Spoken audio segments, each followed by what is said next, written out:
आपल्या परिसरातील ताजी अपडेट बघायची आहे ना, तर मग आजच ती 24 तास या आपल्या यूट्यूब चॅनलला लाईक करा, शेअर करा, सबस्क्राईब करा आणि बेल आयकॉनवरती क्लिक करायला तर अजिबात विसरू नका।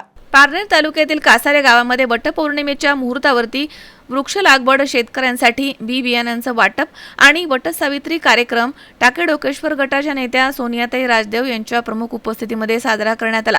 महिलांनी स्वावलंबी बनलं पाहिजे, स्वतःसाठी जगलं पाहिजे, त्यासोबतच जुन्या काळाप्रमाणे चूल आणि मूल न पाहता सध्याच्या धावपळीच्या जगामध्ये महिलांना प्राधान्य मिळालं पाहिजे, तरच महिला काहीतरी करू शकते असा निर्धार प्रत्येक महिलानं केला पाहिजे असे सोनियाताई राजदेव यांनी म्हटलं। तर या कार्यक्रमाच्या प्रसंगी कासारे गावाचे कार्यसम्राट सरपंच शिवाजीराव निमसे, तसेच कार्यकारी सोसायटीचे चेअरमन तुळशीराम लगड, माजी मुख्याध्यापक पोपट नरड, तसेच बाळासाहेब नरड सर, माजी सरपंच शंकरराव घनवट, बापू दातीर, कृषी अधिकारी नवले, शकुंतला नरड, ज्योती घनवट, गौतमी साळवे, लता नरड, रोहिणी निमसे, मुक्ता निमसे, पूनम निमसे, मीरा निमसे, अनुसया नरड, छाया नरड, सुवर्णा लगड, वैशाली लगड, मीराबाई दातीर, संगीता दातीर, तसेच माधुरी नरड आदी महिला ग्रामस्थ मोठ्या संख्येने या ठिकाणी उपस्थित होते।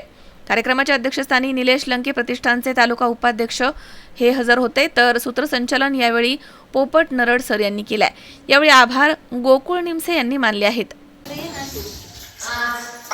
वटसावित्री पौर्णिमेच्या निमित्ताने कासारे या गावामध्ये आपण आमच्या विनंतीने मानदेवाने आम्हाला इथं बोलवलं, त्याबद्दल मी सर्व ग्रामस्थांचं, तसेच सरपंचांचं आणि उपस्थित सर्व मान्यवरांचं मी प्रथम हार्दिक अभिनंदन करते। त्यानंतर दुसरी गोष्ट म्हणजे महिलांना व्यासपीठ उपलब्ध करायचं आहे, म्हणजे वटसावित्री पौर्णिमा असेल किंवा संक्रांती असेल, अशा वेळेस महिला बाहेर निघतात। पुरुष तर काय रोजच बाहेर निघतात, त्यांना कुठं घरातलं काम करावं लागतं, तसं महिलेला रोजच घरातलं काम चूल आणि मूल तर पुजलेलंच आहे तिच्या वाट्याला। आज वटसावित्री पौर्णिमेचा कार्यक्रम म्हणजे महिलांसाठी आवर्जून म्हणजे एक संधी असते की आपण आवरायचं, निघायचं आणि सगळ्या महिला एकमेकींना भेटतात।